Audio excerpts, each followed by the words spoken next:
ഇന്ന് മുതൽ മലയാളത്തിൻ്റെ ഒറ്റപ്പദങ്ങൾ കൂടി പഠിക്കുകയാണ്. ഒരു ദിവസം 25 ഒറ്റപ്പദങ്ങൾ ഉൾപ്പെടുത്തിക്കൊണ്ടാണ് നമ്മളിന്ന് ക്ലാസ് എടുക്കുന്നത്. അപ്പോൾ ഓരോ ദിവസവും ഇതേപോലെ 25 എണ്ണം വെച്ചിട്ട് എപ്പോൾ ഇത് കംപ്ലീറ്റ് ആവുന്നോ അന്ന് വരെ നമ്മൾ അപ്ലോഡ് ചെയ്തുകൊണ്ടേ ഇരിക്കും. അപ്പോൾ എല്ലാവരും കണ്ടിട്ട് വീഡിയോ ഒന്ന് ലൈക്ക് ചെയ്യുക, ഒന്ന് സബ്സ്ക്രൈബും കൂടി ചെയ്തേക്കുക. അപ്പോൾ നമ്മൾ തുടങ്ങുകയാണ്. ഒന്നാമത്തെ വാക്കാണ് പഠിക്കാൻ ആഗ്രഹിക്കുന്നവൻ. പഠിക്കാൻ ആഗ്രഹിക്കുന്നവനെ നമ്മൾ പി പഠിഷു എന്ന് പറയും. എന്താണ്? പി പഠിഷു. പഠിക്കാൻ ആഗ്രഹിക്കുന്നവനാണ് പി പഠിഷു. ഭക്ഷിക്കാൻ ആഗ്രഹിക്കുന്നവൻ ബുഫുക്ഷു. ബുഫുക്ഷു. ഭക്ഷിക്കാൻ ആഗ്രഹിക്കുന്നവൻ ബുഫുക്ഷു.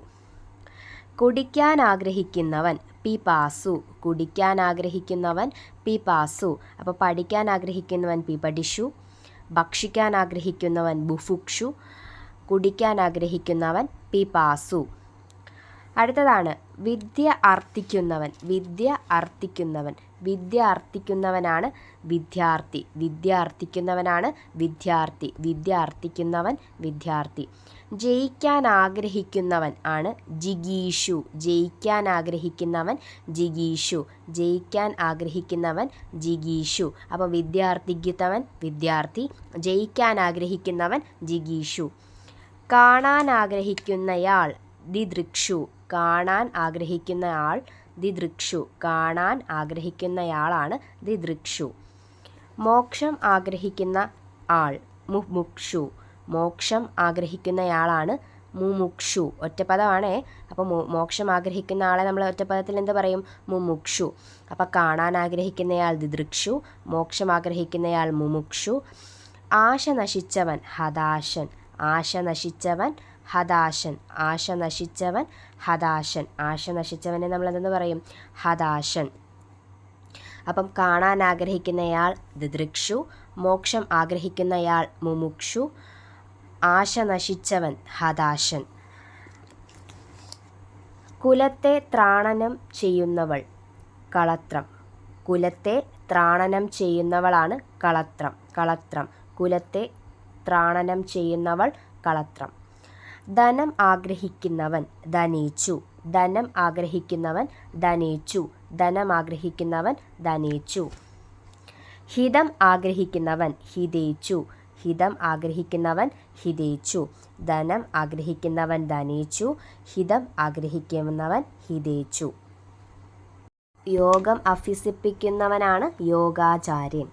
ഭർത്താവിൽ നിഷ്ഠയുള്ളവൾ പതിവ്രത. ഭർത്താവിൽ നിഷ്ഠയുള്ളവൾ പതിവ്രത. ഭർത്താവിൽ നിഷ്ഠയുള്ളവൾ പതിവ്രത. വ്യാകരണം അറിയുന്നവൻ വൈയാകരണൻ. യോഗം അഭ്യസിക്കുന്നവൻ യോഗാചാര്യൻ. ഭർത്താവിൽ നിഷ്ഠയുള്ളവൾ പതിവ്രത. നിയോഗിക്കുന്നവൻ നിയോക്താവ്. നിയോഗിക്കുന്നവൻ നിയോക്താവ്. നിയോഗിക്കുന്നവൻ നിയോക്താവ്. ലാഭത്തോടുള്ള ആഗ്രഹം ലാഭേച്ഛ. ലാഭത്തോടുള്ള ആഗ്രഹം ഇച്ഛ. ഇച്ഛ എന്ന് പറഞ്ഞാൽ ആഗ്രഹം. ലാഭേച്ഛ. ലാഭത്തോടുള്ള ആഗ്രഹം ലാഭേച്ഛ. ചാപല്യം കാണിക്കുന്നവൻ ചപലൻ. ചാപല്യം കാണിക്കുന്നവൻ ചപലൻ. ചാപല്യം കാണിക്കുന്നവനാണ് ചപലൻ. അന്നത്തിന് മാത്രം ജീവിക്കുന്നവൻ അന്നായു. അന്നത്തിന് മാത്രം ജീവിക്കുന്നവനെയാണ് അന്നായു എന്ന് പറയുന്നത്. ഒറ്റപ്പദം. അന്നത്തിന് മാത്രം ജീവിക്കുന്നവൻ അന്നായു. പശ്ചാത്തപിക്കുന്ന ആൾ അനുതാപി. പശ്ചാത്തപിക്കുന്ന ആളെ നമ്മൾ എന്ത് വിളിക്കും? അനുതാപി എന്ന് വിളിക്കും. പശ്ചാത്തപിക്കുന്ന ആൾ അനുതാപി. പഠിക്കാനുള്ള ആഗ്രഹം പി പഠിഷ. പഠിക്കാനുള്ള ആഗ്രഹം പി പഠിഷ. പഠിക്കാനുള്ള ആഗ്രഹമാണ് പി പഠിഷ.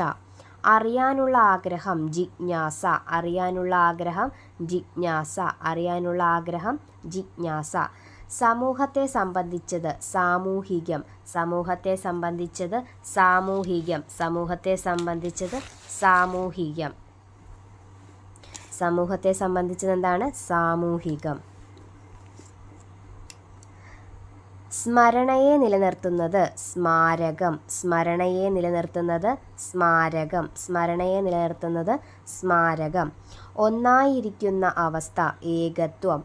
ഒന്നായിരിക്കുന്ന അവസ്ഥ ഏകത്വം. ഏകം ഏകം എന്ന് പറഞ്ഞാൽ ഒന്ന്. ഏകത്വം. ഒന്നായിരിക്കുന്ന അവസ്ഥ ഏകത്വം. ബുദ്ധിയെ സംബന്ധിച്ചത് ഭൗതികം, ബുദ്ധിയെ സംബന്ധിച്ചത് ഭൗതികം, ബുദ്ധിയെ സംബന്ധിച്ചത് ഭൗതികം. സ്മരണയെ നിലനിർത്തുന്നത് സ്മാരകം, ഒന്നായിരിക്കുന്ന അവസ്ഥ ഏകത്വം, ബുദ്ധിയെ സംബന്ധിച്ചത് ഭൗതികം. അപ്പോൾ നമ്മൾ ഇന്ന് 25 ഒറ്റപ്പദങ്ങൾ പഠിച്ചു. ഇനി നമുക്ക് നാളെ ഇതേപോലെ 25 ഒറ്റപ്പദങ്ങൾ ഇടുന്നതായിരിക്കും. അപ്പോൾ എല്ലാവരും വീഡിയോ കണ്ടൊന്ന് സപ്പോർട്ടും കൂടി ചെയ്തേക്കണേ.